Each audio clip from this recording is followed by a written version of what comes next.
अस्सलाम वालेकुम student and welcome to test time 8। आज के वीडियो में हम प्रीपोजिशन डिस्कस करेंगे। बहुत ज़्यादा इंपॉर्टेंट टॉपिक है, वीडियो को एंड तक ज़रूर देखना।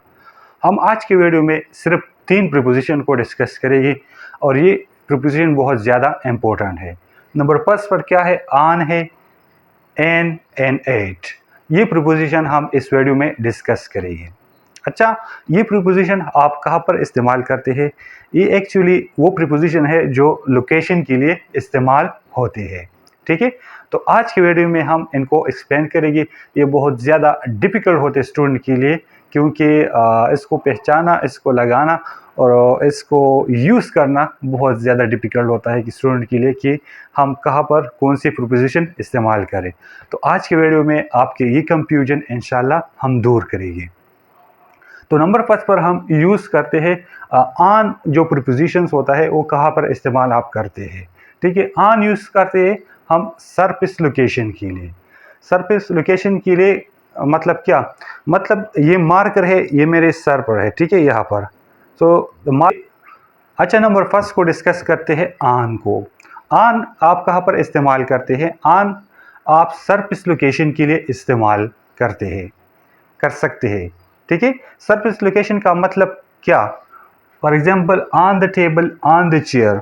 एक बुक पड़ा है, ठीक है, एक बुक पड़ा है या एक बॉल पड़ा है या कोई और चीज़ मोबाइल पड़ा है, लेकिन वो सरफेस पर पड़ा है, on the surface of a table. ठीक है, the book is on the table और the mobile is on the table. मतलब एक चीज़ बिल्कुल सरफेस पर हो तो आप उसके लिए आन का इस्तेमाल करते हैं। ठीक है, ये अपने जहन में रख लें। तो आन आप सरफेस लोकेशन के लिए इस्तेमाल कर सकते हैं। नंबर सेकंड क्या है? एन है। एन आप किस जगह पर इस्तेमाल करते हैं? ये प्रीपोजिशन आप इसे एनक्लोज्ड एरिया के लिए इस्तेमाल करते हैं। मतलब एक चीज़ है और वो किसी चीज़ में बिल्कुल गिरा हुआ है। ठीक है, फॉर एग्जाम्पल यहाँ पर in a box, the ball is in the box. एक बॉक्स है, एक डब्बा है और इसके अंदर एक चीज़ पड़ा है। ठीक है, तो उस लोकेशन के लिए आप कौन से प्रीपोजिशन का इस्तेमाल कर सकते हैं? उसके लिए आप इन का इस्तेमाल कर सकते हैं। या इन ए रूम, फॉर एग्जांपल मैं इस रूम में हूँ तो मैं इंक्लूज्ड हूँ इस रूम में। ऊपर मेरा छत है, नीचे यहाँ पर फ्लोर है और इर्द गिर्द हमारे साथ क्या है? वॉल्स है। तो मैं इस रूम में इंक्लूज्ड हूँ, I am in the room. तो इंक्लोज्ड एरिया के लिए, मतलब बंद एरिया के लिए आप इनका इस्तेमाल कर सकते हैं। ठीक है, नंबर थर्ड है एट। एट आप कहाँ पर इस्तेमाल कर सकते हैं? एट आप स्पेसिफिक लोकेशन के लिए इस्तेमाल कर सकते हैं। For example, I am living in Peshawar. But Peshawar तो बहुत बड़ा सिटी है, लेकिन आप स्पेसिफाई करता है कि मैं यूनिवर्सिटी टाउन में रहता हूँ। ठीक है, तो इसके लिए फिर आप क्या करेंगी? I live at university town in Peshawar. तो यूनिवर्सिटी टाउन तो इतना बड़ा एरिया नहीं है पेशावर, मतलब पेशावर तो बहुत बड़ा एरिया है, लेकिन आप स्पेसिफिक एरिया बताते हैं कि मैं यहाँ इस गली में या इस स्ट्रीट में रहता हूँ। तो फिर इस स्पेसिफिक और पॉइंटेड लोकेशन के लिए आप एट का इस्तेमाल कर सकते हैं।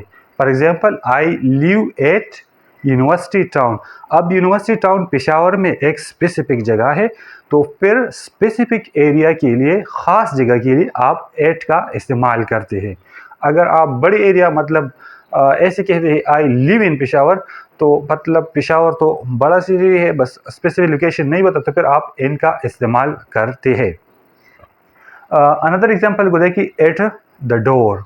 एट द डोर, अब एक बड़ा सा रूम है, ठीक है, आप एक स्पेसिफिक लोकेशन पे खड़े हैं, एक चीज़ है एक स्पेसिफिक लोकेशन पर पड़ा है, तो फिर आप उसके लिए एट का इस्तेमाल कर सकते हैं।